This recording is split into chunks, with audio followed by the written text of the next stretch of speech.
do it. That's what spring work and harvesting do to farmers.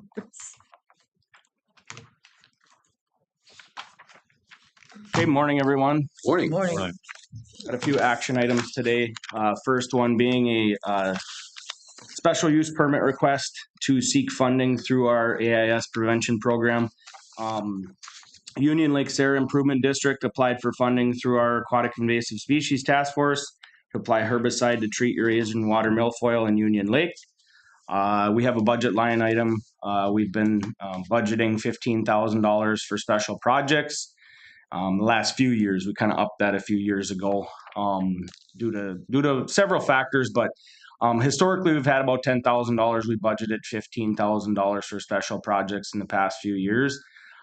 They are looking to have lakes restoration, treat your Union.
There you go.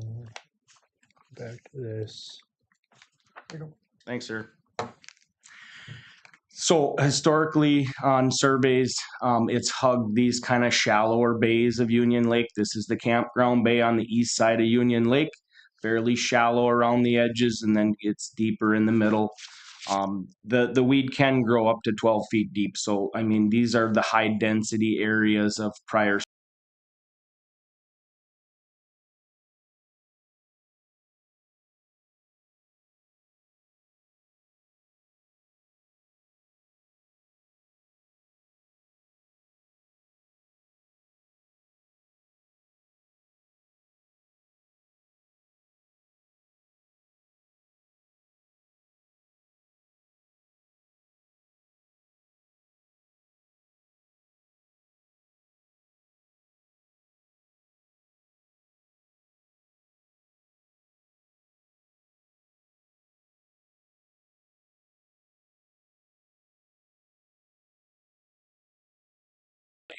So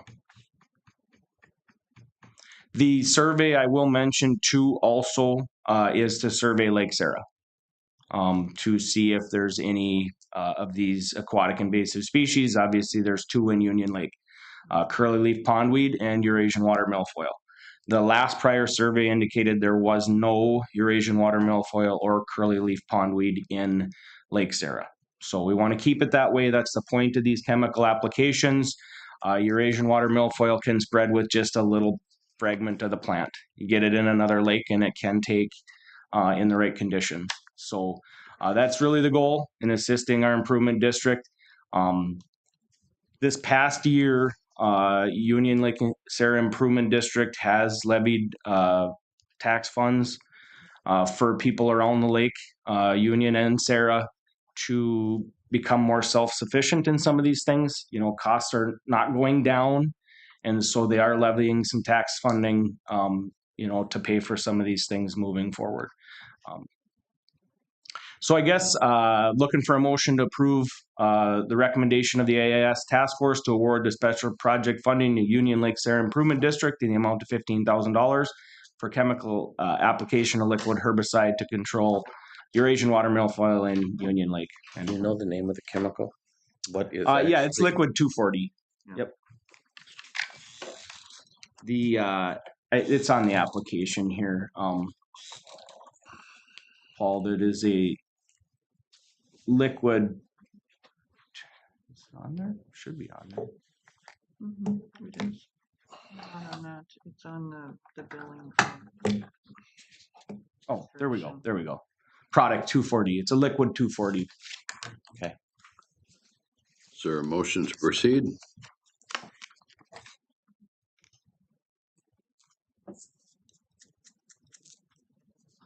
I'll move. We have a motion. Do we have a second? Second. Second by Joan. Any further questions? I think the key, point from like the AIS board is that they're looking at becoming self-sufficient on some of these things.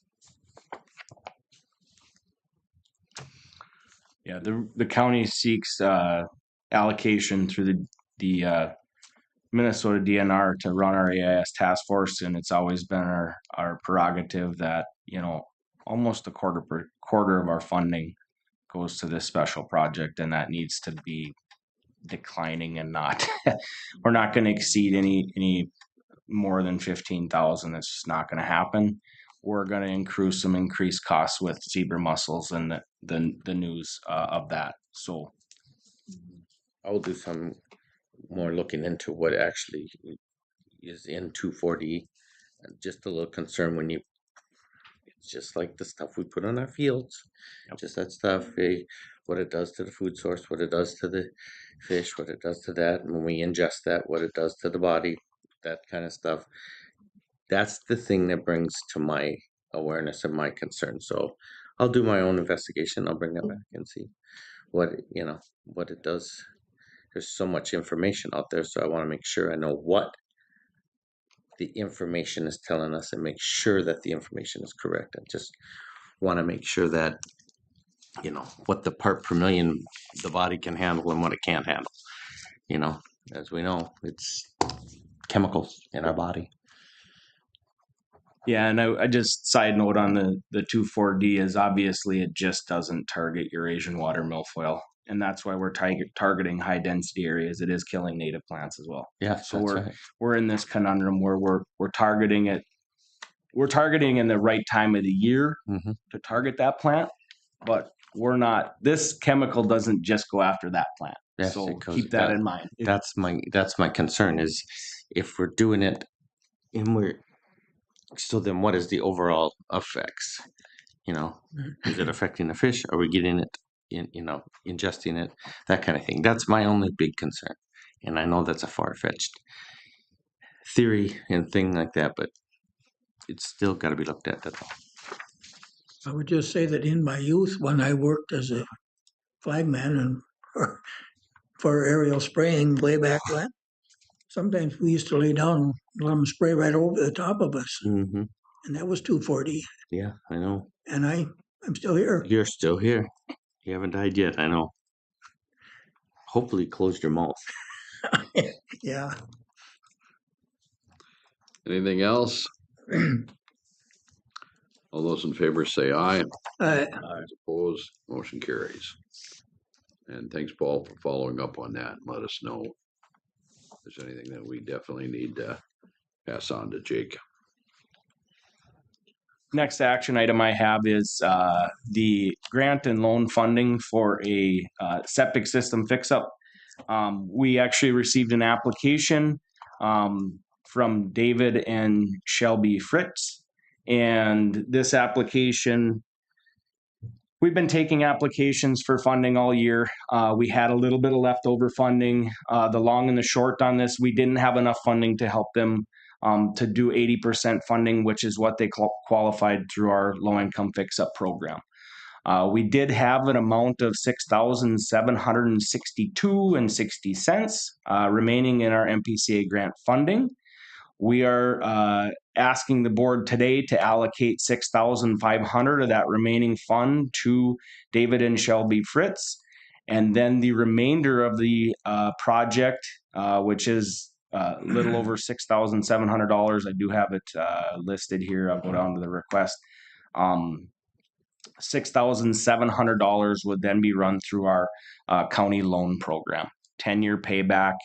And then that would be, a way to bridge the gap. They do have to submit 10% down payment. So they would have the 10% down payment to secure that loan, do the recording fees and stuff, because that is something that we do record onto the property. And so the property we're looking at is in Rosebud Township, Section 11, parcel 61.00098.04.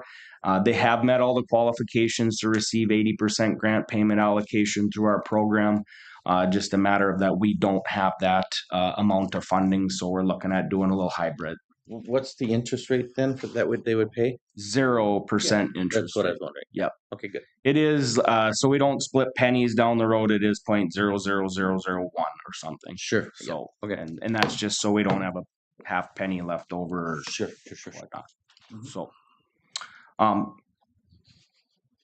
project would be going to, it was actually bid out by 3 different contractors.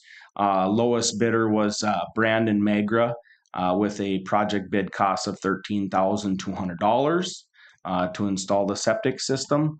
And so we're looking for motion to award funding again, about 50-50. That's kind of what our goal was, is try to help out that way. Bowser isn't really like when we don't have any administration costs. That's why we didn't pull out $6,700 from our program. We kept about $260 some odd for our administration costs, which we exhausted before we even set up our program. So There you go. any questions on project? Is there a motion to proceed? This is the boarding. place. Correct. Okay, Yep. Yep. So moved. And I would say this is for the homestead Yep. on the property. Mhm, Yeah. mhm. We need a second. Second. Any further questions, concerns? If not, all those in favor say aye. Aye. Opposed, motion carries. Okay, for my last action item, I'll have Isaac Ness come up, looking to finalize a plat here.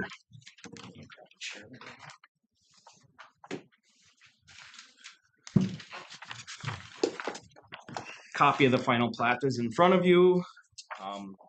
Just go over a few things that have been done by the landowner Isaac Ness. So recapping, this plat proposal is Woodside Acres Addition, which encompasses a portion of land located in our agricultural district and our shoreland overlay district, section 34 and 35 of Woodside Township. The applicant's proposing 21 residential lots from existing parcels 74-269.00, 74-270.00, 74-279.00, and 74-281.00.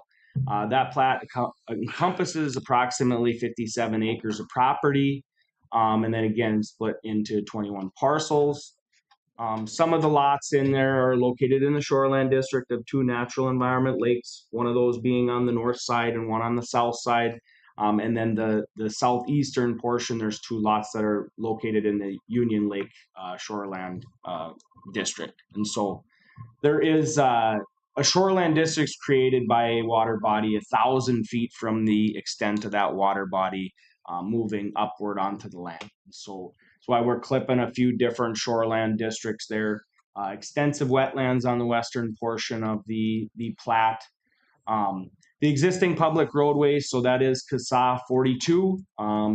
As you move south along CASA 42, obviously you have Union Lake access site there, the public access. And then so the development is planning to construct those roads. Those roads have been built up. So all the roads that you see, that is the right of way. Obviously the road's not 66 feet wide, but it is 22 wide on the top all the way through to the cul-de-sac. And then as you can see, there is an outlot on the far western portion of that plat. That is to access a field. And I'll go to a picture here to kind of explain that. So that you can see in front of you. This is the preliminary with all the drawings that confused everybody that, there'd be 2 residential homes on there and septics all over and whatnot. And so This is the outlot that I'm talking about. This is a strip of land to access a farm field to the southwest of this acreage right here to access this farm field. So that actually encompasses a already kind of a, well, just say more of a Texas crossing than anything, with a culvert back here that was all existing. So kind of go to pictures of the site now. This is when you come in, we're looking north here. And so looking straight up on the map, the properties have been pinned out by Widseth. Just moving north here, there is access points into the proposed lots. The developer did that with the SWIP proposal. That is the stormwater prevention plan during construction, which he pulled. Again, that is required whenever we're disturbing more than an acre, and it really doesn't matter that you could be building a home and disturb 1 acre, you'd need one of those permits. So as you can see, this is the silt fencing that was required through that SWIP proposal, basically to control runoff during the project phase. There are plans that this will get seeded with a grass mix, and so that's how we'll further control the runoff on the site, is getting the fields or prior fields seeded down. Just moving north, and we're kind of halfway up the proposal there. You can see all the accesses into the proposed lots have been created with the road development and culverts in. So here we're facing the west now, looking back at where the Platteville cul-de-sac.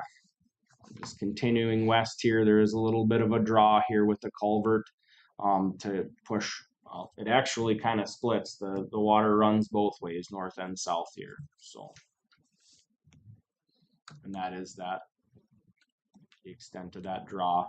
Not significant, but enough to pull water in and head both directions.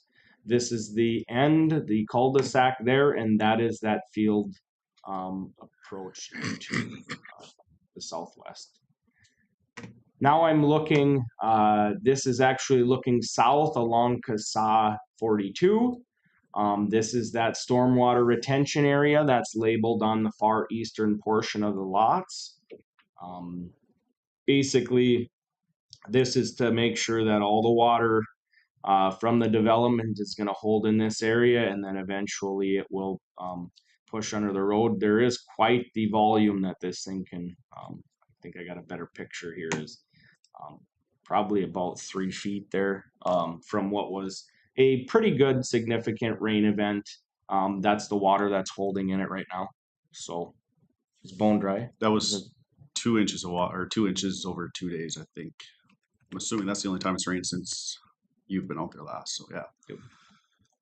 So this So will take- get seeded, and obviously it's working because there's water in the controlled structure. So, and this is that, just to kind of show you the height difference here on this 42. There's great holding capacity in there for everything running off and not just running down and getting into Union Lake. So, and that again is this eastern portion here. Where's that culvert at on this map? About dead in the middle here. Yeah, that's what I thought. Okay. Yep. There is, if need be, there is the potential to put a control structure here as well. And if it ever got too full pump out of it, because there's a ditch along CASA 42 there, that's kind of a last resort. That would be if the holding capacity, it'd be on a real wet spring. It won't happen. So yeah, the freeboard that this has is, I mean, it's bone dry now, so it holds and then it goes. That's kind of the point of it. Retain it for a while and let it go slowly versus fast and furious.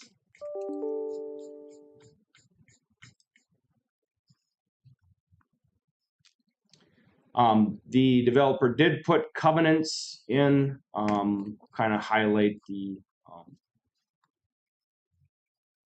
do have it highlighted here, some of the covenants that, covenant restrictions include, proposed lots only used for personal storage or single-family residential purposes. There are also limitations on minimum square footages for residential homes, which is 1,500 square feet in size, only 2 accessory buildings located on the proposed lots. No lots shall be further subdivided. Trailer homes, mobile homes, double wide, and manufactured homes will not be allowed. Modular homes will be allowed that are constructed to International Residential Code, and no residents shall be relocated on any of the lots. So no structures moved in, like, hey, I got an old cabin, I'm gonna move and plop on a new foundation. No wood burning stoves are permitted, no livestock or other noxious or offensive activities that would affect neighboring properties, including noxious weeds. So, what else do I want to highlight? So, all the new lots created, obviously must have areas for 2 septic systems as they have the shelf life. Polk County staff has evaluated soils on the lots. We feel it's adequate for 2 subsurface treatment areas, a well, and buildings. So they all meet the size requirements laid out in our Polk County zoning ordinance for buildable parcels in the both shoreland and agricultural district, and should be developable as planned. So I guess we didn't have any new comments, so unless the board wants me to go through the prior comments from doing those, I guess I'll go to the recommendations that were laid out in the preliminary that have all been satisfied, and those were covenant restrictions coming basically before office staff so we can review them. Access to the proposed granted by the road authority, that's Polk County Highway Department, that has been done. And then the roads constructed to township and be approved by the road authority. We did receive a letter from Woodside Township. Cole Christensen's been on the site, evaluated the roads, appear to meet all township specifications, and they have it in meeting minutes that they would take the roads over once petitioned by the landowner to do so. So no building permits would obviously be issued until final plat approval. SWIP permit was seeked by the landowner. Everything's been abided to, and then within 6 months of preliminary plat approval, the landowner shall submit a final plat, and we are within them 6 months. Questions?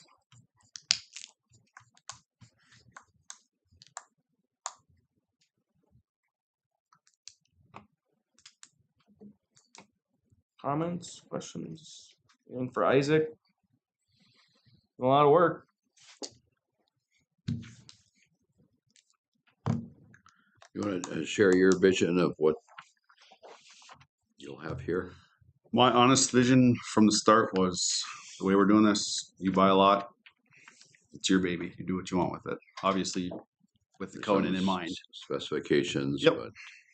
but But originally we talked about going down the road of the pavilion or what they're doing by the pavilion, but I thought some people might want something different, so it's what we came up with. So And then what he's referring to is a planned unit development versus just developing property as presented today. Obviously planned unit developments, they have a little bit more management that goes into future management because you have that open space that you need to manage. You have other kinds of things that need to get managed on the front end. As the landowner, he wanted to sell people lots, and here's your plot. These are the rules you have. And our rules on top of it. So mind you. okay, is there a motion to proceed? I so move. Is there a second? A second. Any further questions? If not, all those in favor say aye. I, Aye. Those opposed, motion carries. Good luck, Thank have you. fun. Gary, if I could just have you sign the plat here and we can give it. I will do that. And I was gonna ask you, I thought I saw a mud jacker truck out there. Were they estimating or were they actually doing the project? Well, I have that here on a post-it note to remember to tell you. Everything's been fixed. They were out there to perform the work, not to estimate and do. Excellent. Everything has been resolved with the lift coming into our building. I will side note, we are gonna actually add 2 additional handicap parking spaces. Makes sense. Out into our other lot. Because On the other side. on the other side of our building, on the south side of our building, we have an open space. We were planning to maybe do a sign there. We do have a temporary sign there right now. We're actually gonna move that temporary sign out to kind of our green space over by the entrance a little bit more and establish 2 other handicap spots. Basically, we chose that area because the slope is there's no slope to it. The sidewalk, there is no lip. It actually connects into our sidewalk very nicely. My only concern and why it wasn't done before is just the traffic that we have in the parking area. You know, if somebody wouldn't utilize the coming around your vehicle towards the building, which is kind of counterintuitive, I would assume, you'd want to get away from and get out. We're going to have to do some things with just directing it so you come towards the building to get into that sidewalk. But Okay. it will be handicap accessible from the north and the south entrance to our vestibule. So, which we are now, we just don't have the parking spots on the south side. Good plan. Thank you I much. won't trip coming in there now. Nope, you won't, and no yellow paint needed. Yeah. You know what? Sometimes tough to see that in the snow. Oh yeah, It'll work. and it was totally due to just natural frost heaving and our Yeah. footings. There's a lot of weight on that building, and It's happening all over. so Thank you much. All right. yep. Thank you, everyone. Have a good rest of your day. We will do that, and we will adjourn for lunch.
Hey, recess is over.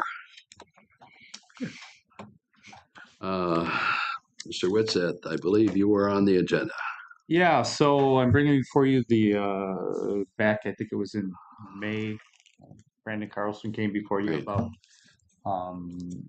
water pump or water usage thing, and there was a direction to draft one. Finally gotten that together. Um, it's in the board's or packet. I guess a couple of things about it. First of all, it says easement up there. It's actually, we drafted it as a license. The only difference between a license is terminable. It's basically a permission to use property. And so drafted it. A couple of things about it. I realized, again, you can look at, I told some people, you can look at documents 50 times when you're drafting them and not see something. And then the second you pick them up after not looking at them for a while, you can notice an error. There was one error. It's really something that the board would probably need to decide anyway. But if you looked at paragraph 1 of the, scroll down. Yeah. You might have to, There we go.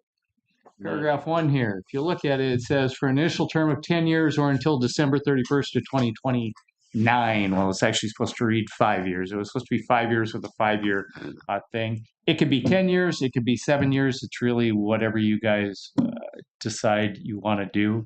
I think you had recommended at 5. That's what I had What you meant. intended to put was 5 years for an additional period of 5 years.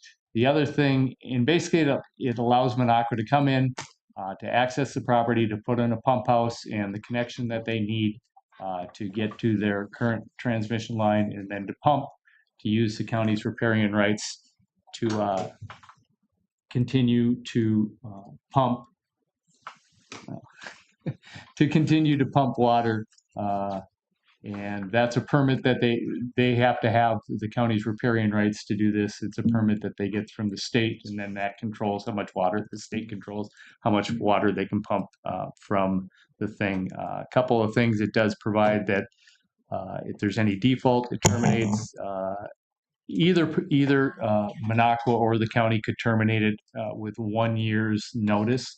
1 year would be a full year. So if you gave notice before December 31st of, say, this year, 2024, it would terminate essentially December 31st of 2025. Okay, so it'd be an entire year. So if the county, for some reason, determined that they needed to terminate it, they needed the water rights, whatever, Minocqua would have a full year of pumping in order to determine what alternative things they're going to do. And you can also terminate at any time, but based upon agreement of the parties if circumstances change. Carry insurance, all those things are all in here. The only other thing really is payment. How much the county values that at. I can tell the county that at least I've checked all of the resources I can. I have not found anything. It's the first time the county's done something like this. I haven't found any similar agreements anywhere else by a public entity. And I contacted the DNR. They said that they don't value things like this. It's not within their Job. purview. Rich had plugged in a value, I think, at $8 per acre per year, I think is what it turned out to be. That was $600 and some dollars, $660. Really, that's really got to be a policy decision, I think, at this point. Just understand that when you're doing that, if I change that term to 5 years, you're setting that value for those 5 years, right?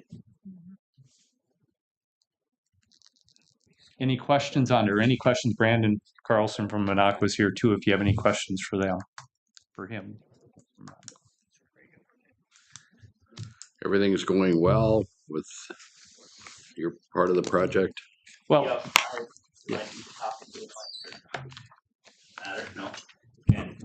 Yeah, why don't you come on up? There may be people interested. Yeah, so I have everything in line. As soon as this agreement is signed and given to the DNR, I'll get my the water appropriation permit. The boring company should be able to be here in about 2 weeks to bore underneath the bypass. I have all the materials sitting ready to go. So, um, as far as the value, I kind of, when I looked a little bit, I kind of looked at pasture rents because it's the closest thing I could kind of uh, think of that would be equivalent to water. You know, you're not really changing the land, you're just taking something alongside of it or on top of it. So the average pasture rent in Polk County is $8 an acre. So, but that's all I got. But It's kind the question is, I suspect that we're kind of setting a fee, like you made a precedent.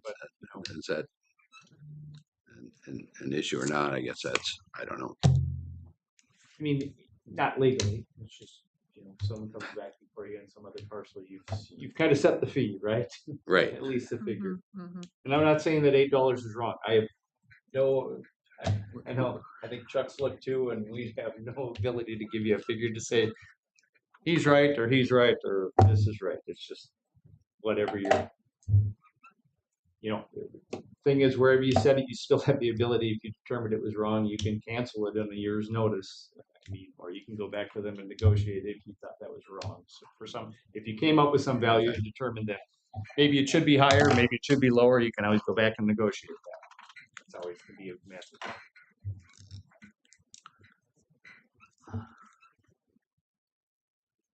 So that dollar value would be what then? If you did $8 and Yeah, I can probably figure it that's what we should have.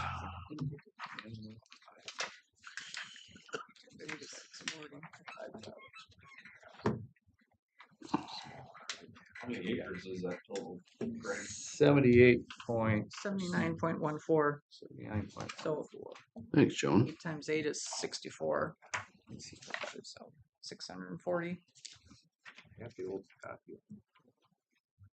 633.12. I think I had 650, but 650.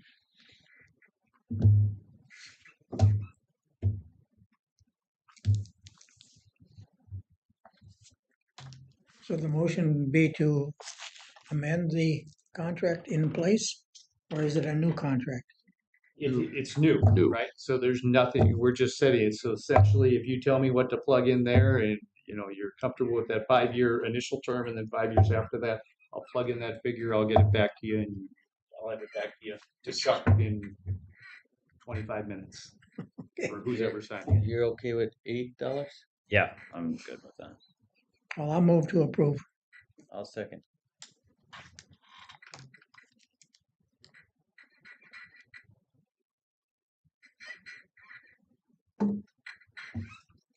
Anything else we're missing, Greg? Don't think so. Alrighty. If no further questions or concerns, all those in favor say aye. Aye. Those opposed, motion carries. So I will go back, I'll just amend those things and I'll ship it over to you. Ship it to Ashley, ask her to print it and bring it down. Okay, perfect. Thank you guys for your time. Continue boring. Thanks, guys. Richard Sanders is up, and he also would like to add a couple other additional items. He does this all the time. Add. Okay. Sorry. So, Not what are really. they? I could wait 2 weeks, but I That's, don't think the city of Boston would like that very much. that's okay. Don't. First thing I'd like to add is another ditch maintenance request, County Ditch 72, which is in your realm. Mr. Qualley and Swenson and Iverson have requested to survey and clean as needed in Grove Park 29 and 30 and 25 and 36 of Tilden. So I need to add that. And then the city of Boston had a contract, which you guys knew about a year and a half ago, that finally finished. And they sent us the final bill for our portions of the project. And so the cost is $549,066.50. which will come out of our municipal state aid account, which we have over $1 million in currently. So we have enough money to pay for it as soon as we get approval of it. So I need to add those 2 items, please. Is there a motion to add those 2? So moved. Is there a second? Second. All those in favor say aye. Aye. Those opposed, motion carried. All right, ditch 72. Well, Oh, we see, got, that's the added got- one. So the we got first ditch one 113. is County Ditch 113, Oh, 13. in section 33 of Eden Township. Gotcha. Mrs. Wildy, Wild, did some tiling of some property, and the downstream ditch is holding water, and so she's requested that we clean that 1 mile of County Ditch 113 in section 33 of Eden Township. So we need approval to survey and clean as needed. So moved. Is there a second? Second. Any questions or concerns? If not, all those in favor say aye. Aye. Those opposed, motion carries. Now we'll do 72. Next, County Ditch 72, sections 29 and 30 of Grove Park, sections 25 and 36 of Tilden, survey and clean as needed.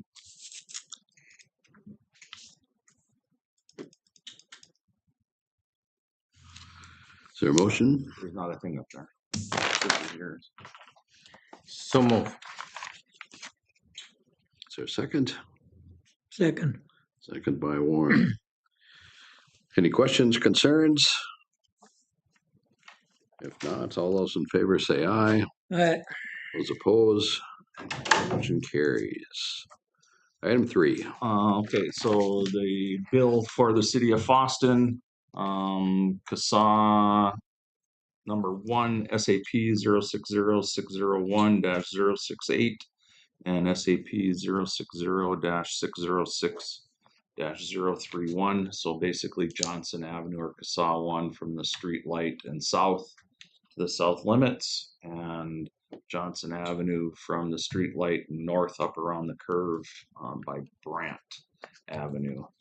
This includes all the work we did for that half a block in front of the Kingo Church, because the Kingo Church, every time it rained, water would come out of our gutters, flood up onto their property and go down into their basement. So we had to do some quick redesign with Carvico and redesign that half a block, adding a catch basin, adding some storm sewer, lowering the crown, so that by the time the water gets up above the gutter line, it's going west instead of east into their church. So that was the major portion of our bill, but we believe we have fixed the solution, and it'll stay that way until the next time we do work on number 6. And so our cost to the city of Foston is $549,066.50. So I need approval so that we can pay that bill. Or when the So moved. Is there a second? Second. Any questions, concerns? If not, all those in favor say aye. Aye. Those opposed, motion carries. Thank you. Have a good day. We're running a little ahead of time, so Jason, you're up. Sam, you have some information on this? A little bit, I guess. All right. I think Jason will have it covered. The GIS map should be on. Yeah. Okay, well, I'm here to talk about the vacation of some right-of-ways out in Carmen, by the old Carmen School. So as soon as we get the image up here, I can kind of Yeah, I can't really tell what we're looking at. continue, but Too far away. I guess I can give you the reasons why, as that's being pulled up. So Tri-Valley is putting up a bus shed for public transit out in the open area that was never developed.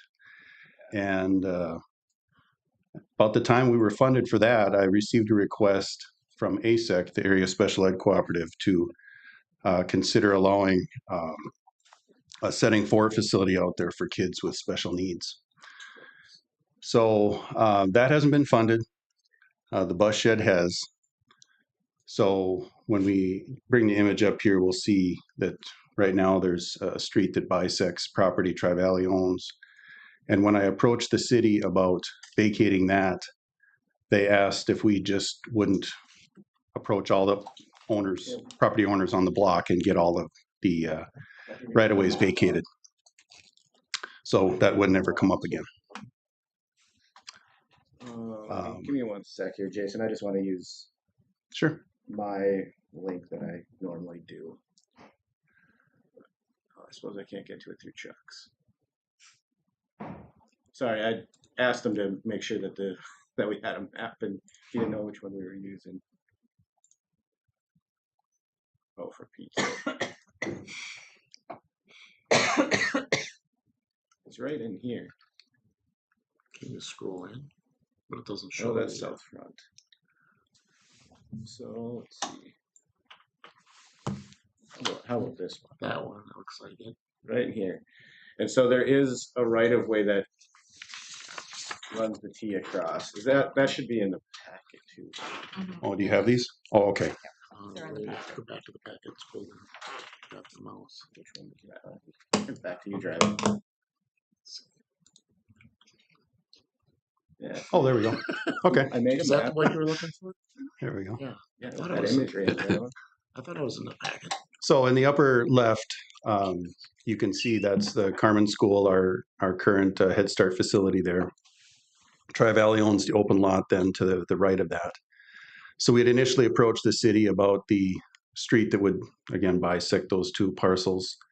But, you know, as I stated, they would rather just talk to all the landowners on the block and get all of the right-of-ways vacated, as there, you know, certainly won't be any planned streets through the block. So what I'm coming to you today to ask for is for you to not object, essentially, and sign an affidavit saying that it's okay with you.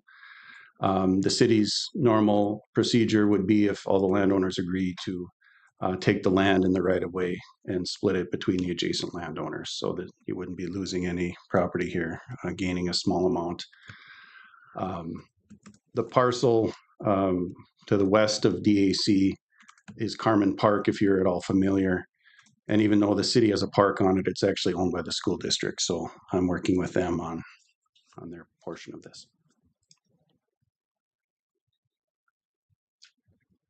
So for us, it's a little bit speculative as it relates to the special ed facility, but if we can vacate the street, the right-of-way between the two parcels Tri-Valley already has, and we do the other street, what it allows us to do is take the bus shed that's already been funded, that'll go along Guthrie, and allow us to tuck it up a little tighter to the DAC, than keeping more land open for future development.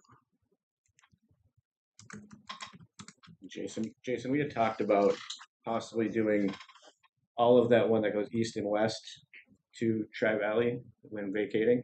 Yeah. It's still part of your plan?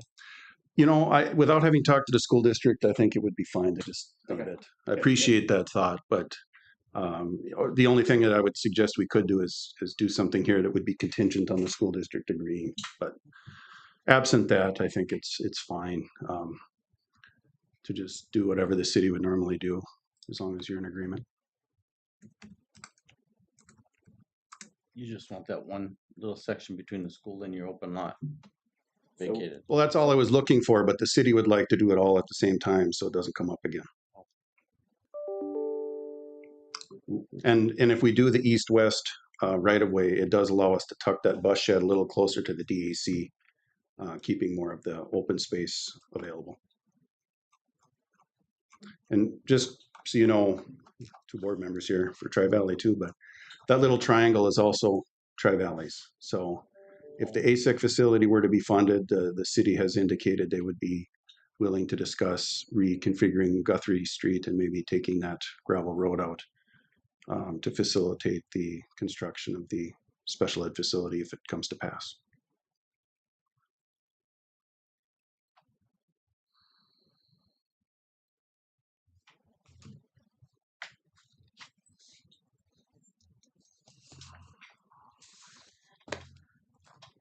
As far as building, is anything set for groundbreaking or? No, we're out of the MnDOT. Didn't get things done in time for this construction season, so we're still doing the design, but we do need to have the site plan finalized for state review. No. So we do need to move forward on this, even though we won't be bidding for several months. Sounds reasonable. Any specific questions?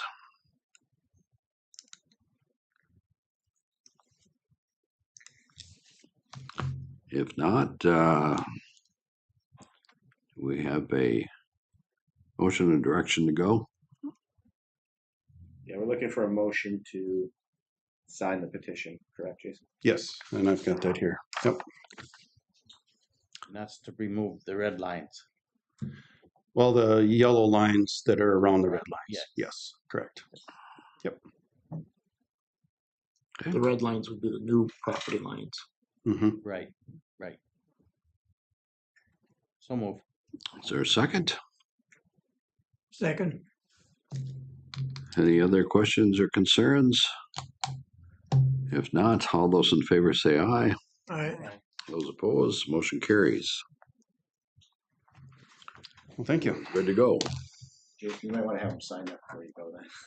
Yeah, I don't know what your procedure is here, but would you be the one signing? Whose name's on it? Yours. Well, no. Then You I'll probably should sign it. add it to my list here. Well, I figured he could have you, or if you could sign it now for him, so he could keep the official copy. Gotcha. Go with him.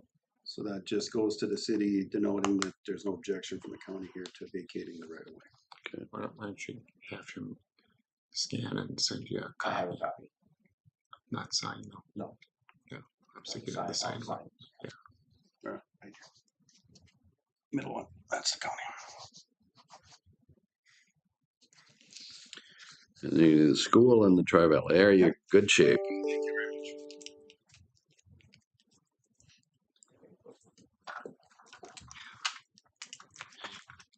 Sounds like Sam is up next. Jason, would you send me a copy of this? Absolutely. Thank you very much. All right. So I have a request to terminate a lease on, it was some flood property that we acquired. This lease was with Steve Flott. He's no longer farming. And it's a year-to-year lease. So it's just looking to actually end that or to terminate that.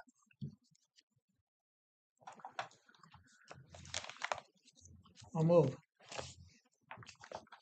Steve has signed an agreement on that. Is there a second? Second. Any further questions on that particular parcel? If not, all those in favor say aye. Thanks. Aye. I don't think it closed. Those opposed, motion carries. Thank you. Now, the same piece of land, we were contacted by Sheila Worden. She owns land surrounding it now and would like to lease the land.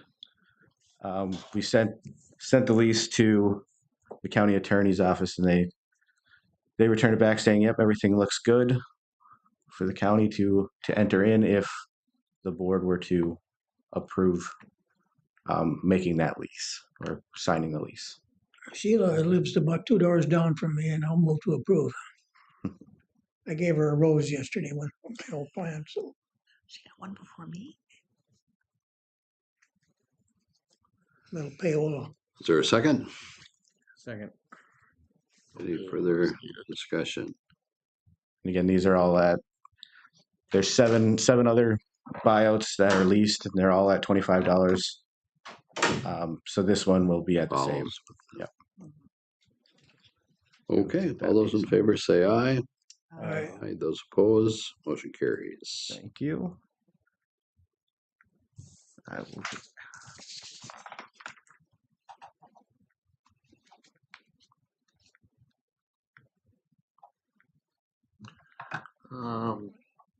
Are you with John?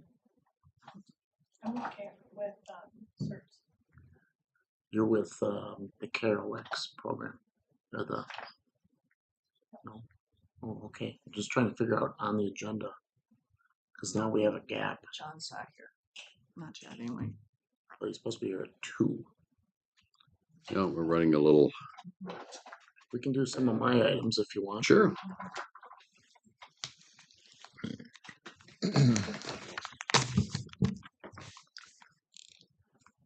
find them.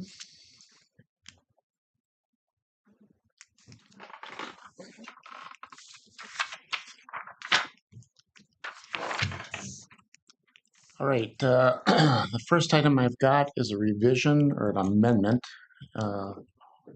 using state language to the existing deed lease that we have in our East Grand Forks building. I'll go down to the drawing here real quick. We currently lease to them these 3 offices. This is the front door. If you've been to Veterans, that's right there. This office, kind of a mutual agreement, they don't need any more.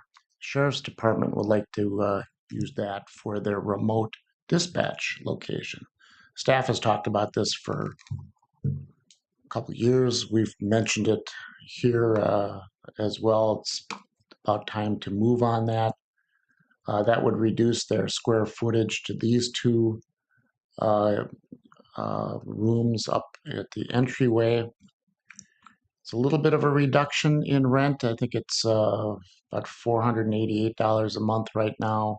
You take out that square footage, it goes down to $356. The escalator each year is 1%. We just go up 1%. The current or the original lease goes through till January 31st of 2026. Rather than write a new lease, just amended the existing lease. The second time this has been amended because we remodeled the building. We gave them credit when they couldn't use the building. So we ended up with amendment number 3. This is amendment number 4. And I'd ask the board to approve this. I don't know if you have any questions on it. You might have more questions on the remote dispatching, but this allows that to take place. I thought that would be a logical place would be in the police building, but apparently not. Well, one of the reasons, there's a couple of reasons I put it in my memo of having it off-site in East Grand Forks is we do have weather issues, and sometimes dispatchers either get stuck in Crookston or they can't get to Crookston. We also have people who may work for us if they could work out of East Grand Forks or Boston. So in trying to help ourselves attract, even retain employees, because dispatching is difficult, this would help. But it would also give us that backup to if anything happened and that would prevent staff from dispatching in Crookston. We're pretty safe in Crookston. We've got the generator backup. You know, when the power went out in the tornado of 2014, we were up and running, which was good for dispatch, of course.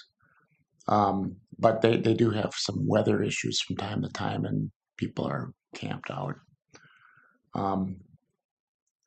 It would give flexibility to dispatching under the sheriff. I think it's a good idea. I just kind of wondered the location. Just no concern with it, just wondering about it. Well, that's the location. The only place in East Grand Forks that we would look at it is in our building. Okay, as long as it's a county operation, that's why we're in the county building. Certainly easier that way. You can lock the door and, Yeah, you know, okay. if they use it once a month, the equipment can just sit in there. Needs a motion, I'll move.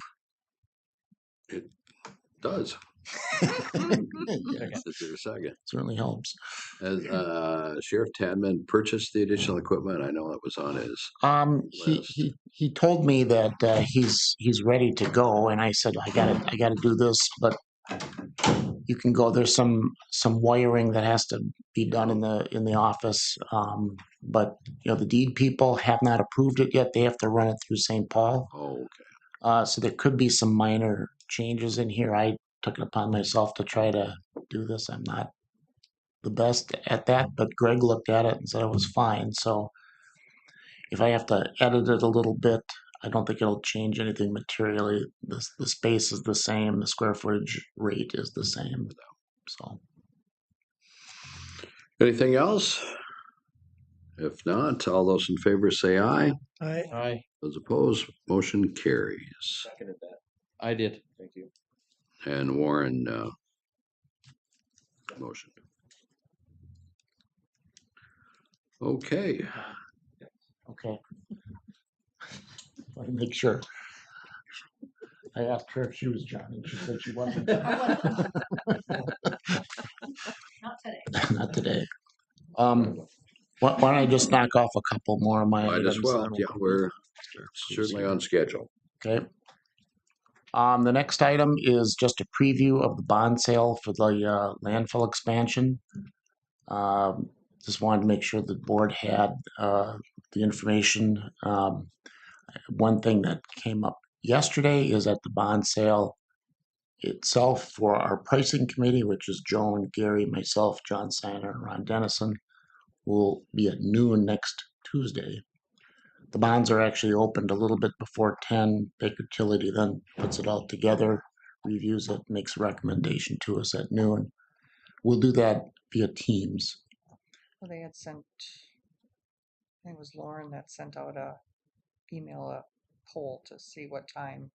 Okay, well, I was talking to Steve, but I've had so many people contacting me from Baker Tilly or the general So I think it counsel, I can starts hardly like keep up first with it. option is 10:30 up to noon. Okay, well, just respond back. They have not actually put it on the calendar yet, so Correct, yeah.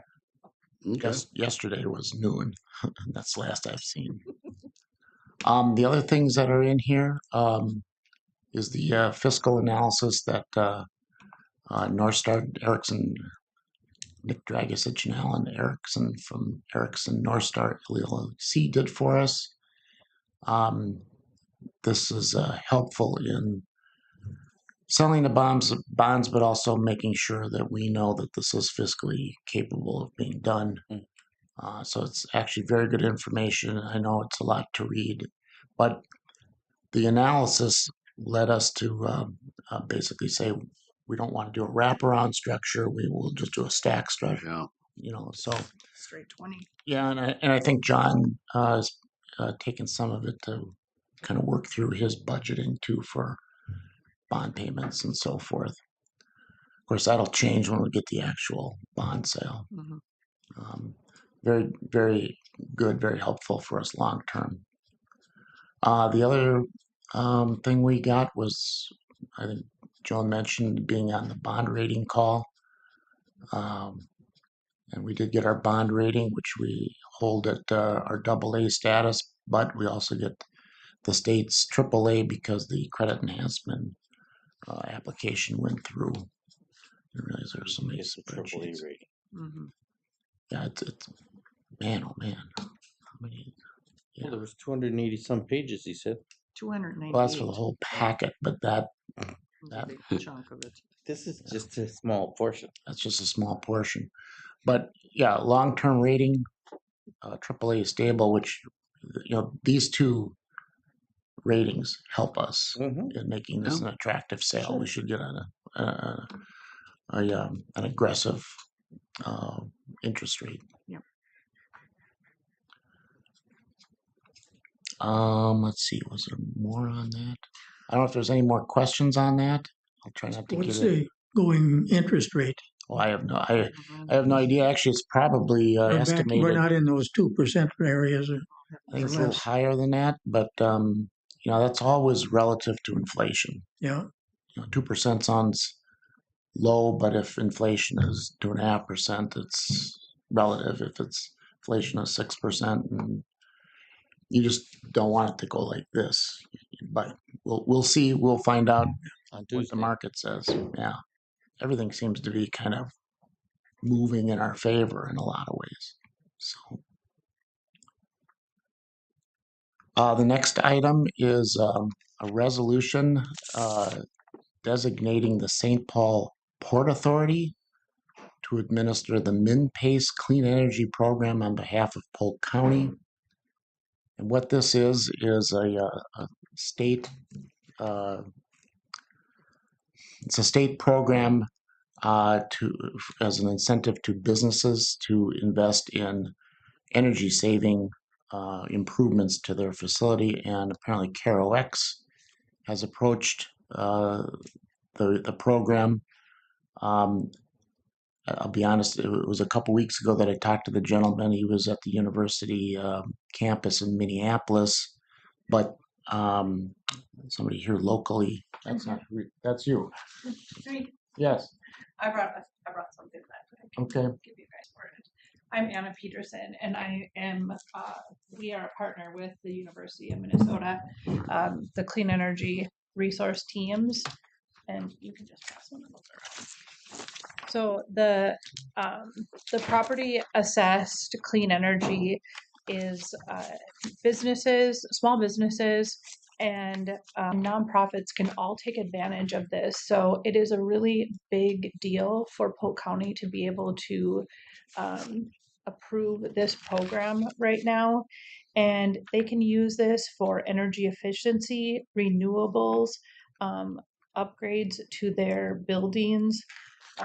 And so we have had KROX approach us that they are wanting to use this for a project. They are right now in the process of receiving their bids and moving forward with the application process. I'm also working with probably about 4 other businesses right now that are in bid processes for energy efficiency and renewable energy. So we would really appreciate it. This would be a really big deal for Polk County. So if you have questions, feel free to ask me. Who's the fellow I was talking about? Pete Lindstrom. Pete Lindstrom. Yeah. He's our counterpart in Minneapolis that works mainly with the program with all of us outlying. Right. So the likelihood in it, and it shows here on the picture, solar panels. That's probably what. That is what KROX is working on, and it was interesting that you talked about that, like with the sheriff's department. So what KROX is trying to work towards is solar at their tower north of town and possibly at the station in town, so that when we have those power outages right now, Chris has to go out, like physically go out, start a generator, get that going, come into town, start another generator, get that going. And so in this case, he would have solar and backup solar, like a solar storage situation, and it would just solve all of his problems. And so, something like our emergency systems could have those same kind of situations, which would be really beneficial. And right now there's a lot of incentives going on, and it's just a nice time to do these kind of things. I think he told me that it reduces the cost about 30%. Correct. On materials. Correct. And so through this, the St. Paul Port Authority handles everything. It just passes through you guys, and then it just gets put onto their property taxes. It's an assessment. Yeah, it's an assessment. Sam's office and it gets put on their property and they pay it that way. Mm-hmm. The St. Paul Port Authority is designated by the state to administer this program. I think Peter told me that there's already 60 counties that have done this. So we're cutting new ground here. I didn't have time to print the map. I just found out about the meeting late yesterday, and so, but they're like most of southern Minnesota and businesses. So I would just really appreciate this. So the resolution itself approves what is essentially a joint powers agreement with the St. Paul Port Port Authority. Authority. Mhm. And it designates what they do, which is most everything. And then we do the tax collection portion of it. Correct. So, Okay, any other questions? Anyone wish to make a motion to approve the resolution as stated? So move. Is there a second? I'll second. Second by Warren. Anything else? Thank you so you're good. much. Nice to meet you. Sorry I got your name wrong. That's okay. If not, all those in favor say aye. Aye. Those opposed, motion carried. I'll come back for budget Sure. status and review and let John get up here. Let me find his item. It's only 70 pages before this. Yeah. I'm sure you're all gonna, if you haven't already dove into it.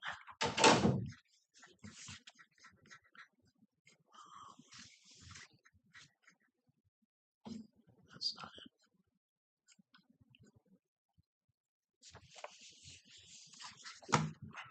All you have to do is scroll down and explain what you're talking about. Oh, okay, gotcha. Welcome, John. Thank you for letting me come and present this. We have is a joint powers agreement with the Northwest Local Workforce Development Area. So there's been workforce programs for a very long time, going back to the Great Depression. The current one we are under is from the Obama administration called the Workforce Innovation and Opportunity Act. They designate local workforce areas. Ours happens to be the same geographic area as EDA 1, 7 counties in northwest Minnesota. The law requires a local elected official to, or body of local elected officials to make the decisions for this funding to be done and the programming to get done. And what this joint powers agreement would do is each county would agree that this joint powers board would be able to make the decisions for it.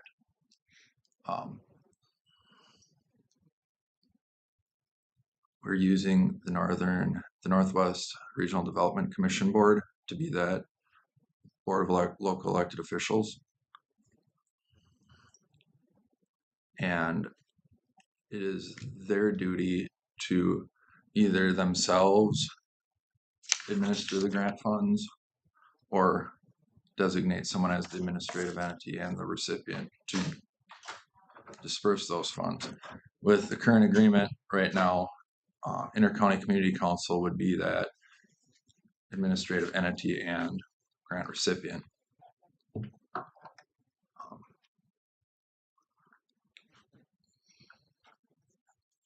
Basically, we've got, to put it into kind of perspective, the program year 23, we received about $480,000 federal dollars and $314,000 state dollars to be used to help people get retrained for work, help youth get experience in work, and retrain currently employed employees so that they would not get laid off. Basically, we're trying to build a workforce with these funds. There's a local workforce board that operates below the LEO board. They're more of a advisory committee that designates what our key industries are in the region and what the needs are of the local area. Basically, there are 51% of the board is made up of private business owners or people in high decision-making positions like HR managers. Each county gets one of those spots. And then there's also 2 at-large positions that are nominated by either local chambers or manufacturing groups. And then the other members of the board fill in our community agencies, state like vocational rehabilitation services and job service from the state. So basically some of the deed programs, and also a seat from higher education, whether it be Northland or UMC, usually who we typically have. So in the past, the Northwest Private Industry Council would have came to you and asked for this, to sign off on this. However, in the last year or so, they've decided that they're not able to fund employees to be able to make this happen. So intercounties kind of stepped up and said we could do this. Kind of as nobody else in the area really wanted to do it, so we figured we could step up and make sure that these services are still happening, make sure this money that's earmarked for our region, that it gets used here. I guess the only other big thing about about county boards in this is that when we have a nomination from a county, that we bring it to you to make sure that this person is approved, that it's someone that the county sees as a good fit for the board and not reasons that wouldn't be approved.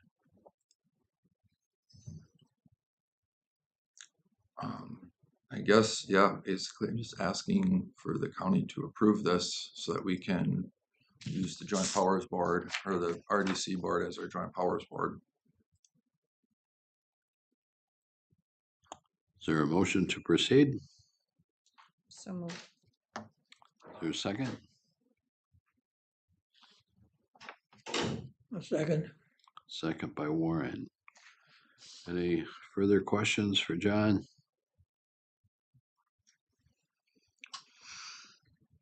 If not, then all in favor say aye. Aye. Those opposed, motion carries. Thank you. Thanks, John. Thank you.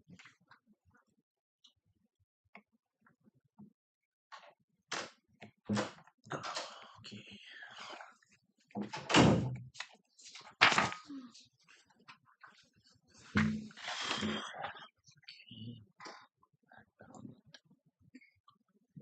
What page number are we now?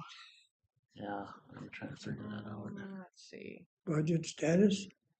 Budget status, 229 is the economic conditions. Alrighty, getting there. yeah.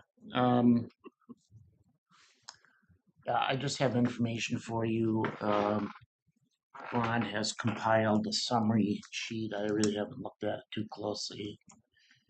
Normally the initial levy increase is too high, so I need to look at that a little bit more, but it certainly won't be that in the end.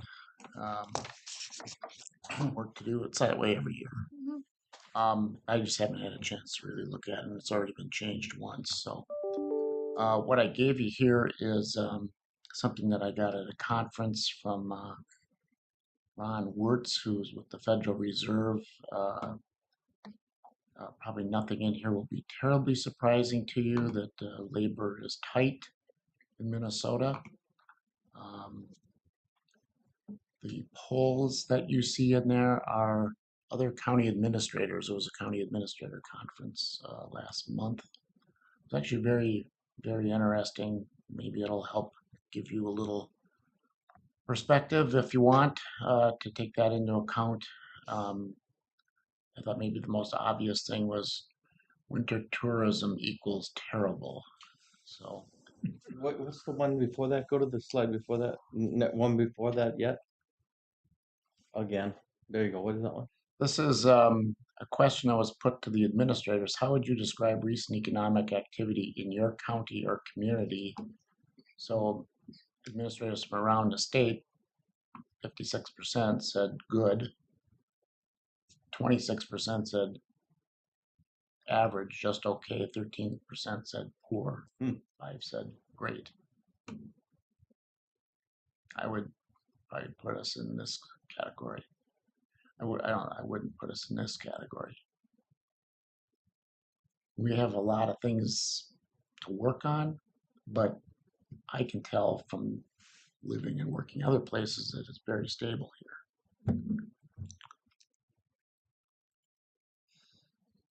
I think my view is that, you know, our labor supply is an issue. Right. Yes, definitely. But I see, yeah. Yeah. my opinion is that those two things go together. It was an administrator's outlook. That's fine. It's not mine. Well, it's what they Yeah. feel. I mean, it's not based on anything. It's just, Yeah, it's just how their would you opinion. describe, Mm-hmm. you know? It's fine. I think one thing that, I think I gave you some data from the demographer's office, Mm-hmm. a month or two ago. Yep. And you know, You you saved it. add it all up Mm-hmm. and it looks like a population decline for the county, Mm-hmm. which is probably how we're trending because we're an older population. Mm-hmm. But that's of course that's an estimate. You know, we're not in a census period. We're in between, but it's certainly something to be paying attention to. It's not unusual for Minnesota getting older. So, and I think there's a slide in here or two that may reflect that. I wasn't going to go through this in a lot of detail because I don't work for the Federal Reserve, but I thought it was interesting, and obviously everybody can take their own. Yeah, this is a subjective look. Right.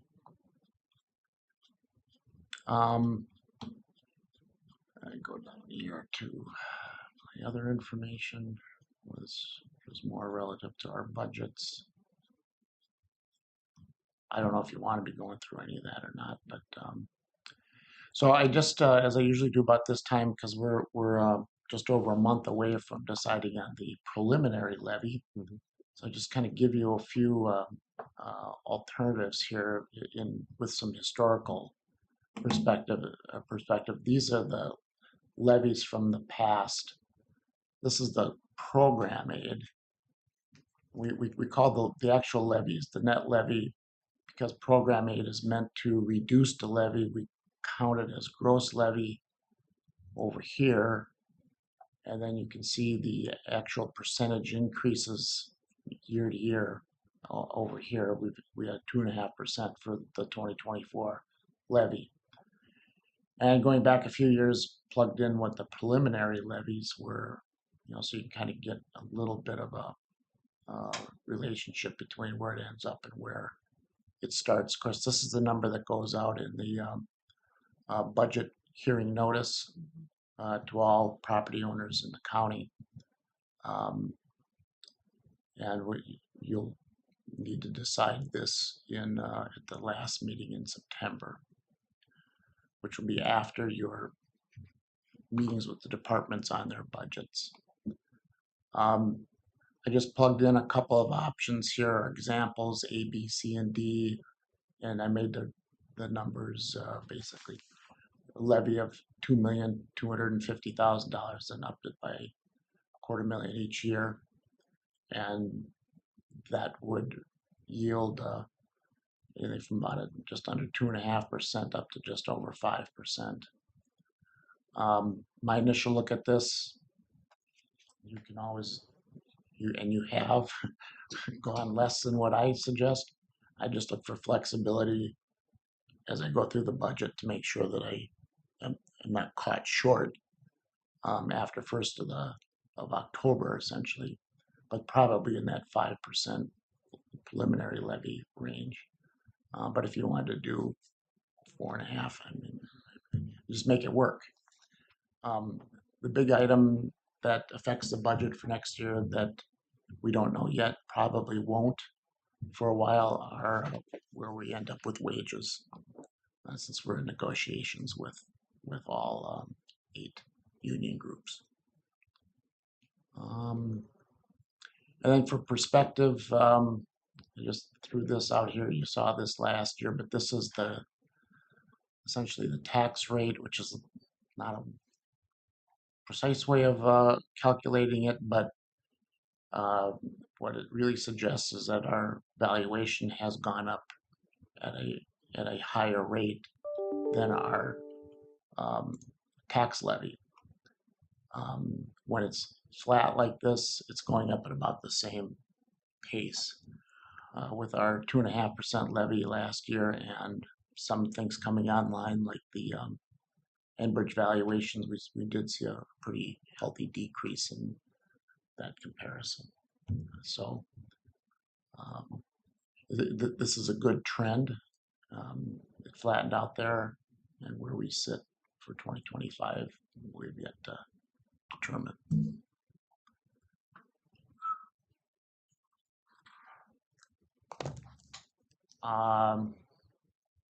That's about all I got right now for budget discussion. Just got a lot to crunch. I've got the schedule set up for the department heads to come in on September 17th and 18th. So This will be the first year of that new Enbridge valuation. I think it'll be the second. Yeah. Second or third. I think we had one year where it was partial. Okay. And then, you know, That sounds right. yeah. Mhm. In fact, I had, I think I had a chart for the for one of these two budgets that showed the difference with Enbridge, without Enbridge, and it came down a little bit. But they're our biggest valued property. Almost 2% of the total county. Any questions, comments, guidance, directives, No, postulations? Whatever you'd like. Too early. Yeah, yeah. There's a lot to crunch here coming up. Nothing else? Do you want to move into the next item? It's all about you. Yeah, the next item would be. I think it is the last item on our It agenda. is the last item. Okay, see ya. Yeah, it would require going into closed session, which is we'd be turning off the live streaming. And we would come back into open session at the conclusion, and then some general comment from the chair on the consensus of the group. I move to go into closed at 2:18. Is there a second? second. All those in favor say aye. Aye. Suppose. Motion carried.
We'll just finish up. And just department improvements that we would like to see and directions that possibility are available for us.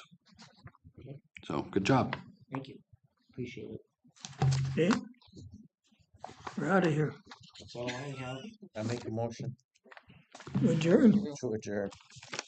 We get a All quick those, second to all that. those in favor are allowed to leave. Turn off your mics.